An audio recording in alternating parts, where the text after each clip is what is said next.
Hola a todas, mi nombre es Elena Ogueta, soy psicóloga y vengo de la Universidad de Deusto, que está localizada en Bilbao, en la comunidad autónoma del País Vasco, en España.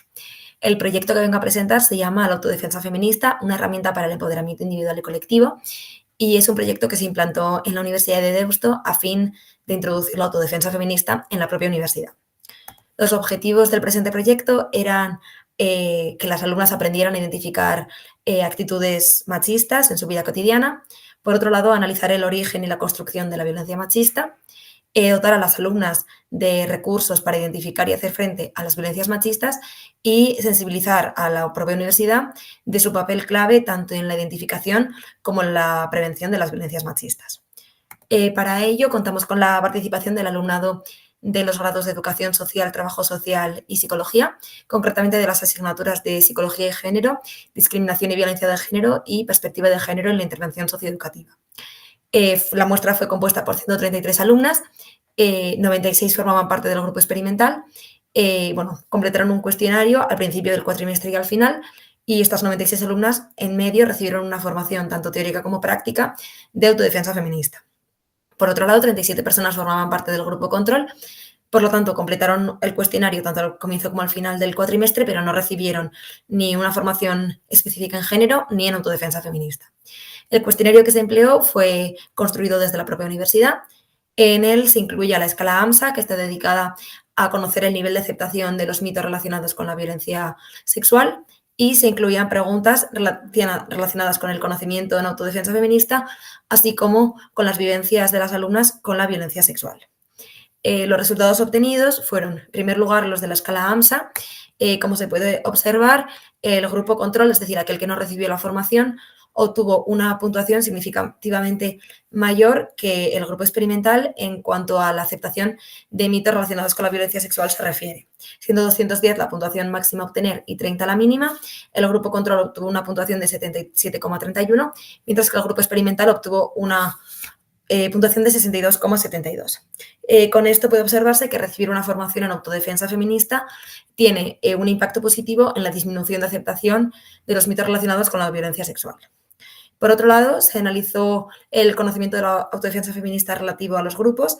En primer lugar, se comparó el conocimiento relativo en el grupo experimental antes de la formación y después.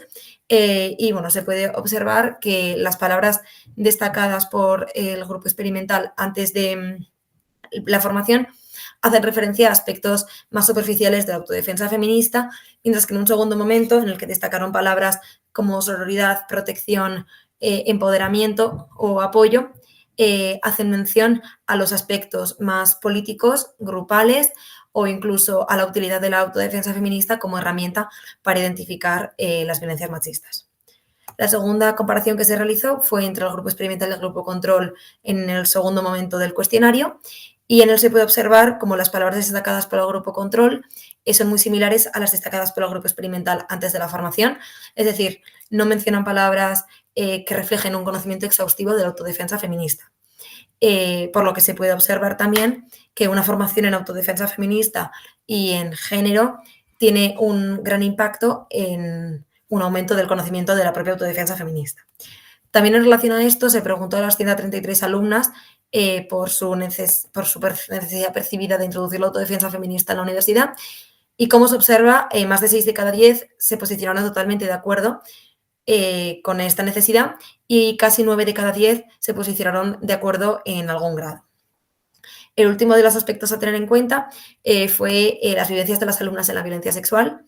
Los resultados obtenidos indican que un 96% de las alumnas tienen miedo al volver a casa de noche. Además, un 47,3% de las víctimas indicó haber sido víctima de una agresión sexual en algún momento de su vida. De estas 47%, 8 de cada 10 se declaró culpable tras la agresión sexual. Únicamente 1 de cada 2 lo ha contado y 6 de cada 10 dice que ha tenido un impacto en su vida. El sentirse culpable y el haberlo contado pueden estar muy relacionados, y esto indica que aún hay mucho silencio en torno a las violencias sexuales. Además de las alumnas que completaron el cuestionario, únicamente la mitad conocen los recursos disponibles y a los que pueden acudir en caso de una agresión sexual, y un 57% indicó no tener confianza en su cuerpo ni verse capaz para utilizarlo. En base a estos resultados, se han obtenido 3 conclusiones generales.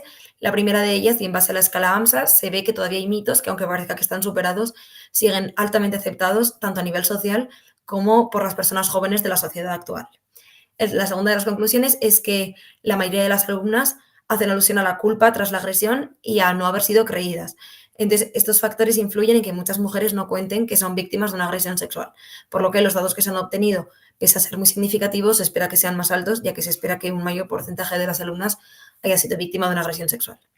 Y la tercera de las conclusiones es que la universidad es un lugar clave para identificar las violencias normalizadas y para hacer llegar a las alumnas información sobre los recursos que tienen a su disposición.